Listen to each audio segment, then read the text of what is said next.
We're kicking things off with a very special guest, a Seattle native and proud Garfield High School Bulldog, a former University of Washington football standout, and 57th Mayor of the City of Seattle. Please welcome Mayor Bruce Harrell.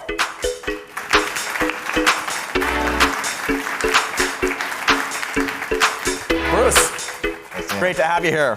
Nice to be here. Thanks for kicking off the GeekWire Summit. Nice to be here. Good looking crowd here. Hope they're warm to me. Yeah, well, we're going to have a great discussion here. I mentioned your football pursuits on the University of Washington football team. Many people might not know that history, but you were a defensive player and defensive captain, academic honors in the Pac-10 for your achievements there. But you played defense. And the thing that surprised me about your administration right off the bat is that you've come out playing offense, in my opinion. And I'm just curious about that strategy and what your approach has been in your first 9 months here in office. Thanks, John. You know, you get someone my vintage, you can't wait to talk about your glory days. So let me sit a little straighter in my seat. That, you know, when I look at what's happening in Seattle, quite frankly, part of the substance of what we do entails changing the narrative of what's happening in the city. That we have to not only do things, we have to let people know what we're doing and why we're doing it. You reset the expectations, you reset the narrative, and as a defensive player at the University of Washington, I actually called the signals as well, and we played in the Rose Bowl and the Sun Bowl and had an outstanding career under Coach James, I think a legendary coach at the University of Washington.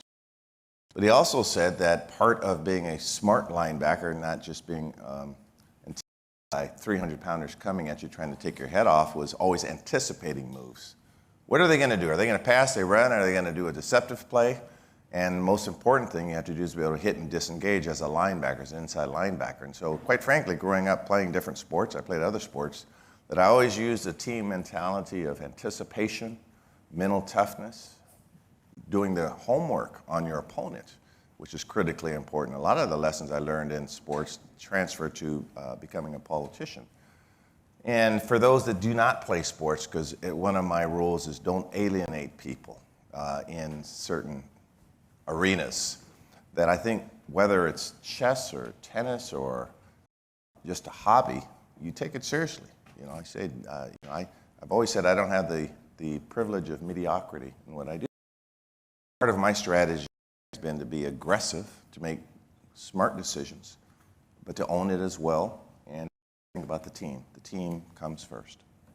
So in making these moves that you have in that mentality of pushing things forward and being a little more aggressive, what stands out here as your top 1, 2, or 3 things that you're trying to accomplish as you try to bring change to the city? Yeah. So thanks for the question, John. So I'll say a little bit more and weave it into a direct answer. In this room, on this stage, is where we won the election. This is where we had the election party.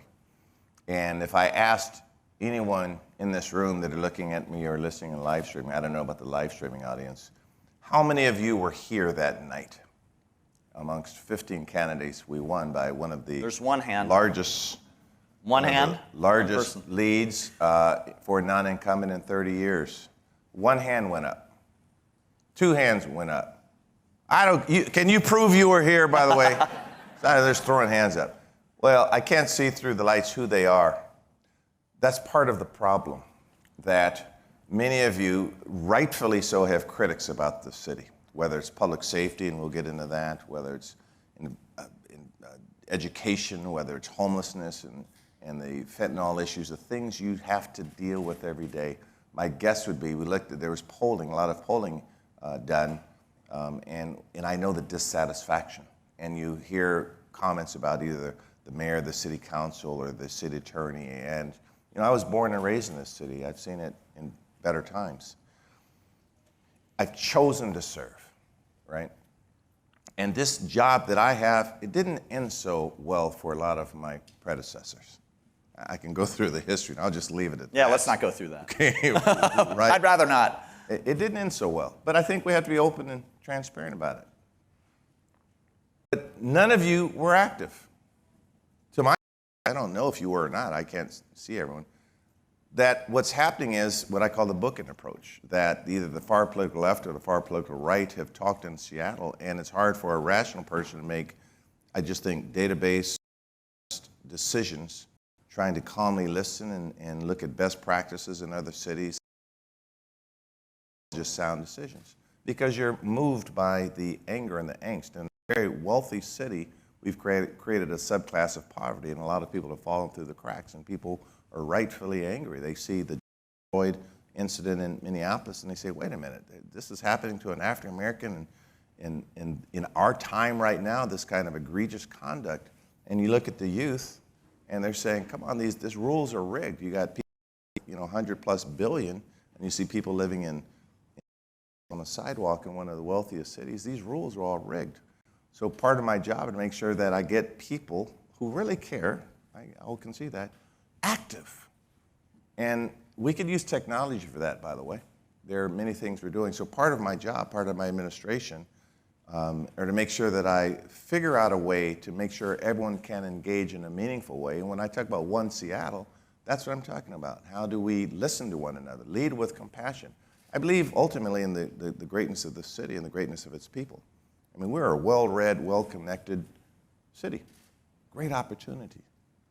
And as mayor, I signed up to help try to build this city by straight to the country what can do when a good city works together as one.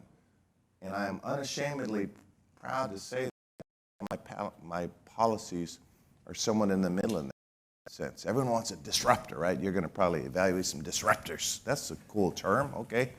But my job is to disrupt certain practices, but also to calm things down and get our city right on the right track with the basics. And I think that's what our administration is about. And I have to be honest with you, I can't remember the question at this point. So, well, I think that's. I was probably going to say that to any question. I think it's a great. What was the question again, John? Well, let me follow up on the question, because I think there is a way to build on this. We have a lot of business and tech leaders in this audience and on the live stream. What is one thing they can do to build some bridges or connect with the community that would actually make an impact towards the changes you want to make? This is where Harrell goes to the notes.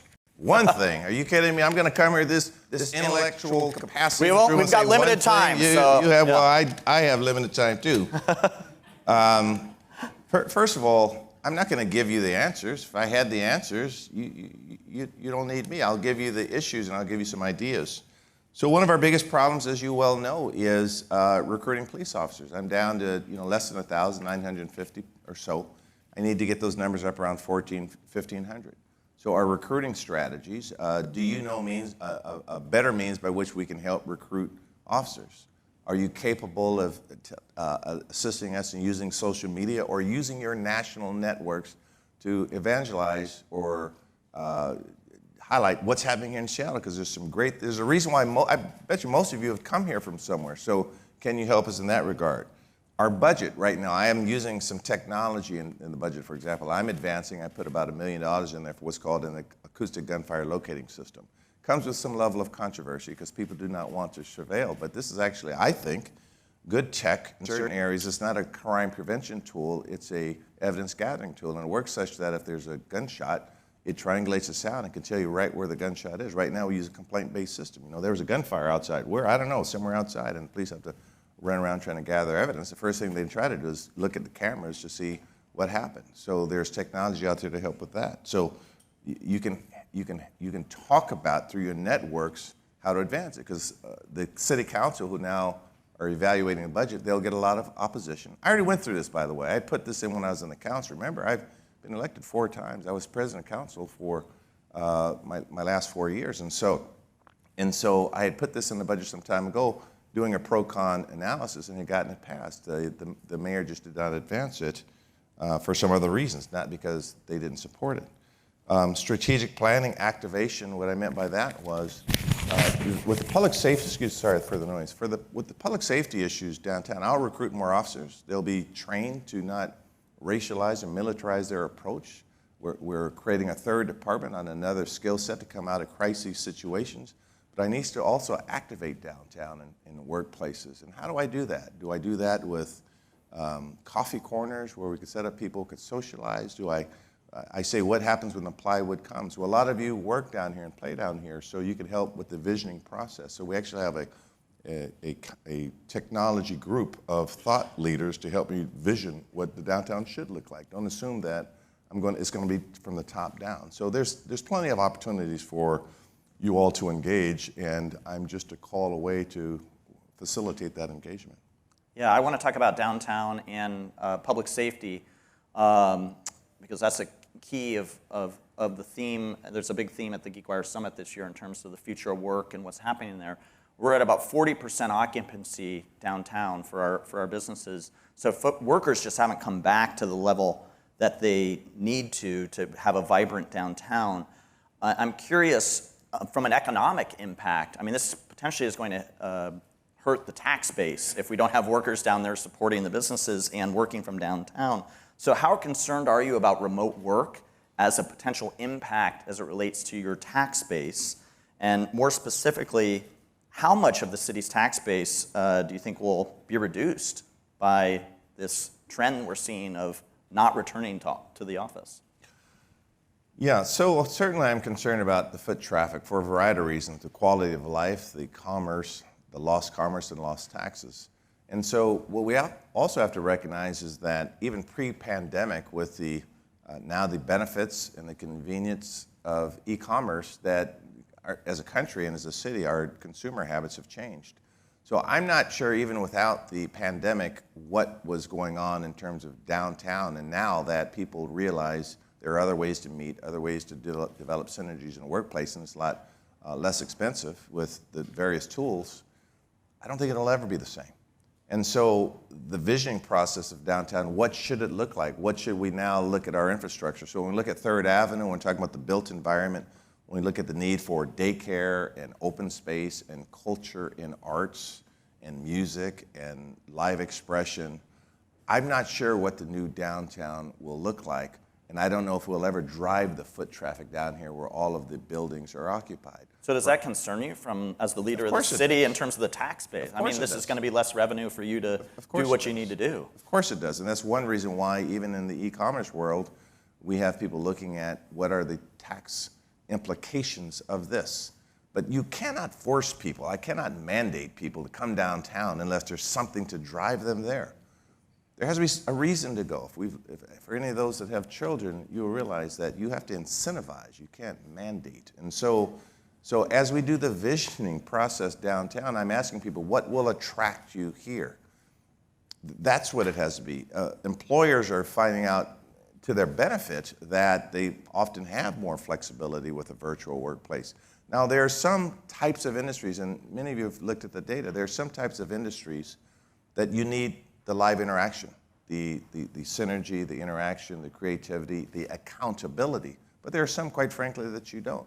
My son is a good example. I'll keep his employer out of it just for not to show bias. But he's literally doesn't live with me. He lives somewhere else in the city. But he's working from my house today because he wanted to use some of his mom's and my assets around the house. But he's going to work. You mean the refrigerator, right? Yes, exactly. Yeah. I call it assets. Exactly. He's a young man, and so that's not going to go away. It does concern me, and I'm trying to encourage employers to get folks back, develop the energy, the synergy that we need. But the fact of the matter is it'll never be the good old days where everyone is downtown working. So what should we build down there? And I'm saying this facetiously. What should it look like? And I think we can drive people when we have those answers.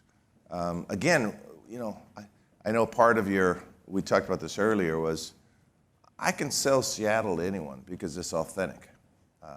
The beauty we have in this city, starting as a port city, a maritime city, an industrial city, building high-tech and biotech, having a great university system. The people here are our strongest asset. There's a million reasons to come here. I mean, this is a city where in 45 minutes during the winter you could ski. And, there's this real sweet spot of the year where you could snow ski and water ski on the same day. I've actually done it. There's a million reasons to be right here in Seattle. Now, downtown, this is where we have our work cut out for us. And you see it to your first question about my aggressiveness in trying to clean up downtown. I needed to make it safe for all of you. When I was a kid here, it was safe anywhere to go. So before we decide getting people back, I have to do my job as a city. I have to make it safe everywhere you go. And go ahead. I know you want to talk about how it's unsafe. Go ahead. Well, you're exactly right. The door for you, yeah, there we go. Because a lot of the business leaders I talk to, and I guess a number of CEOs that are looking at where they want to put their workforces are tentative to come downtown, and they have large issues and large concerns about public safety. So the question is, what would you say to the CEO that is considering moving his or her company to another location outside of the downtown core? Good question, John. So for the first thing is, I think I'm meeting with almost all of the major CEOs. If I haven't, I mean, you could name them. I probably had discussions. Have you met with Amazon, Andy Jassy? Several times. Okay. What's the rapport with him? Very good. In fact, I just tried to reach him 2 days ago for a reason. Because as employers, first of all, they clearly recognize, since I've been in office and my administration has taken over, they see the trend. They see the trajectory on what we're trying to do. And I admit in a very transparent way, my job are to make things safe. And so when I talk about helping with recruiting strategies, helping with investments, I work with the Downtown Seattle Association, a very strong partner with what are called mid-ambassadors. People who walk around that don't have arrest power, but they can help someone that's sitting and lying. And we in my budget, I proposed a lot of our, it's called a law enforcement assisted diversion, where we're not trying to arrest people, we're trying to give them help. I think many of you know about the fentanyl issue. So my conversations with them is I will do everything I can to recruit officers, to look at alternative ways to police the streets. I will remove tents and put people in housing because I fundamentally believe that wheelchair accessibility, a quality of life is my charter responsibility. I also asked them this question, well, what was your relationship with my predecessors? You know, going back 1, 2, 3, 4, 5 mayors. And one thing that was astounding is that there weren't these kinds of bridges. Have you had many mayors come to your past summits? I don't know. Is this a... We had a few public officials in the past, at our events, sure. So then how come your group hasn't been engaged in politics then? I think it's a great question. For other people. I think... I'm sorry? For other candidates. Say? I don't... Candidates? With other candidates. I see. Okay. Yeah. So I still don't understand. Well, So the ones you had here, you're engaged with their opponents? What does that mean? No, I think maybe supporting other candidates, but I think the bigger I see. Okay, the bigger got it. question is, you know, you are trying to eliminate Back away from the conversation, brother. Let it grow organically. I wanted to explore that a little bit. Because the engagement becomes critically important for me. I'm sorry, John, Yeah, I that's apologize fine. for that. But I am known for my candor and transparency in this administration. Right? It's one of my strengths, I think, that I don't run away from the difficult stuff. I'm trying to engage everyone, not just people who agree with me. I want the disagreement. And to go back to your question on the CEOs, I said, how come you all haven't been engaged as closely? We can do some great things. Number one, you have a lot of resources, but most importantly, you have people. So I was at a corporation and I had all the C-levels in there, you know, the CTO and CFO and CEOs, and I said, I'd like to have some of you, I'm not a strong golfer. In fact, that's putting my line, I'm a weak golfer. He said, how many of you, we own 4 courses as a city. I said, how many of you would be willing to take a young person, perhaps on the south end of Seattle, at Rainier Beach High School, and maybe 3 times a month, help mentor this person, teach them how to golf? Every hand went up. And I said, and then maybe you could counsel this person as they think about their future planning, because a lot of them may not have access to people like you. And by the way, they may not look like you. Perhaps they're born in a different country. It doesn't make any difference, but would that make it wouldn't make a difference. We're all in. So the parks superintendent I recently hired, outstanding person, AP Diaz, where I'm trying to convert all of my to empowerment centers, mentoring centers, counselors. Right now in our Seattle public school system, it's hard to get in to see a counselor, and that junior year becomes critical for this pathway. When I see people living in tents, I'm trying to figure out, where did the safety net break? Where did they Where did they lose their dream to be something important? When did whether it's, whatever the issue is, this putting in a homeless situation. So I say that to say that the partnerships between local politicians, the partnerships, the collaboration is not there. And I'm not blaming you, it's just, it's on me as well. I have to be here and be present, and then I have to put structure around it.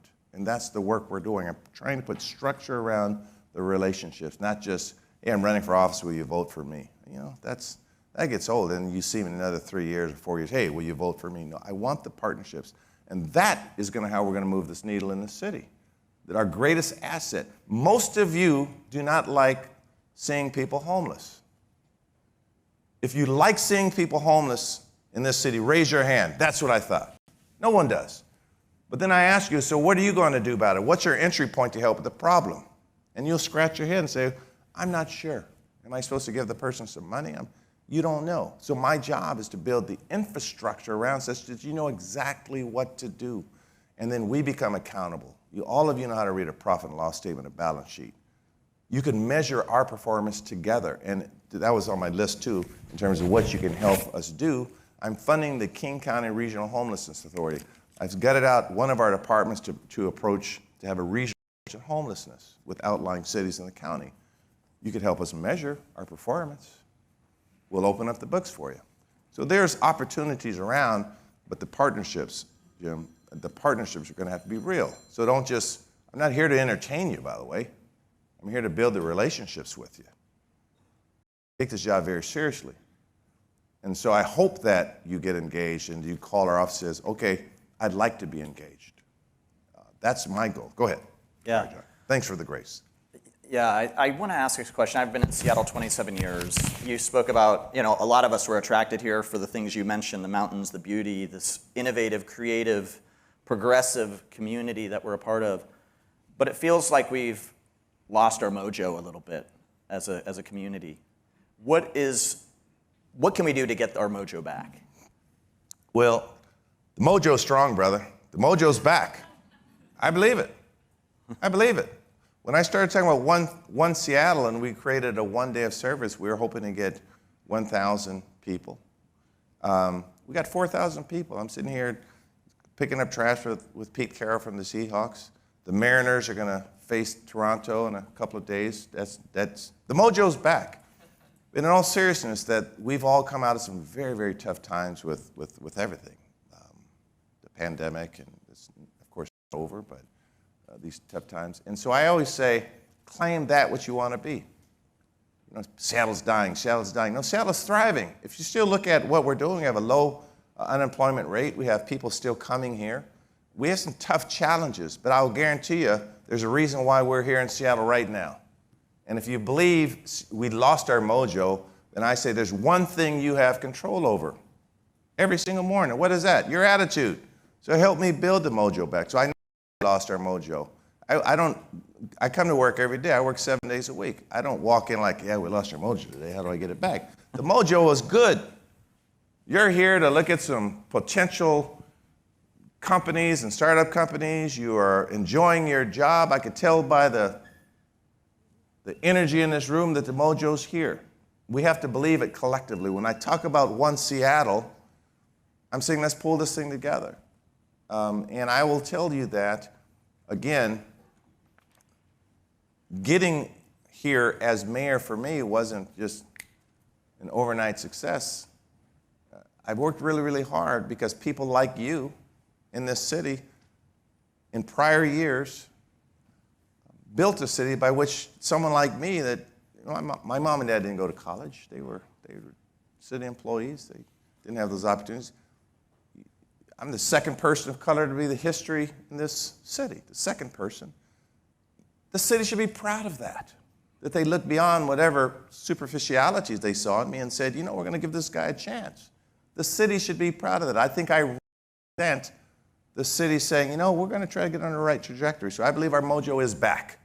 Great. I will claim it and coach it. Go ahead. I see we're over, red. But I'm enjoying the conversation. So I'm going to go to rapid fire real quick here and just I'll go to rapid dodge. Couple quick things. You can do rapid dodge. Okay. This should be easy.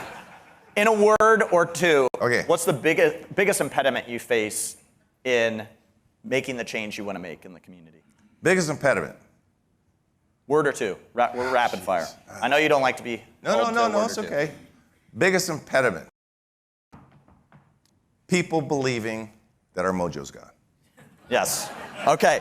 We're interviewing your friend tomorrow to close out the summit, Senator Maria Cantwell. What's one question we should ask her? Been for 40 years. Ask her. Oh boy, these are tough questions here. Oh. I would ask Senator Cantwell, why does her party?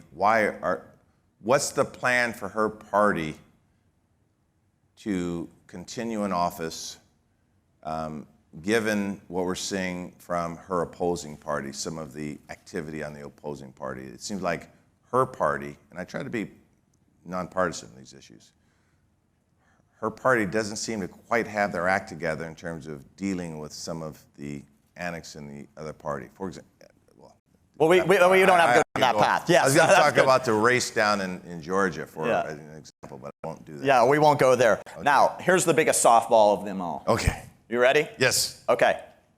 Mariners playoff. How are they going to do? I like against Toronto. Our arms are fresh. I really like this Toronto series. There's only 3 games. Houston's going to be tough. They're playing Okay. some good ball. But, and I talked to the coach yesterday. I like our mojo. Mojo's back. Soto Mojo. But, Old slogan. Yes. Very good. Very good. I like we got good momentum. I don't want to jinx anything. I'm feeling really good. I'm feeling really good about the Toronto series. All right. We have fresh arms on the bench. That's a great thing to have. We didn't have to use a lot yesterday. Absolutely. Well, let's hear it for Mayor Bruce Harrell. Bruce, thanks for being here. Thank you. Great to have you. Good job.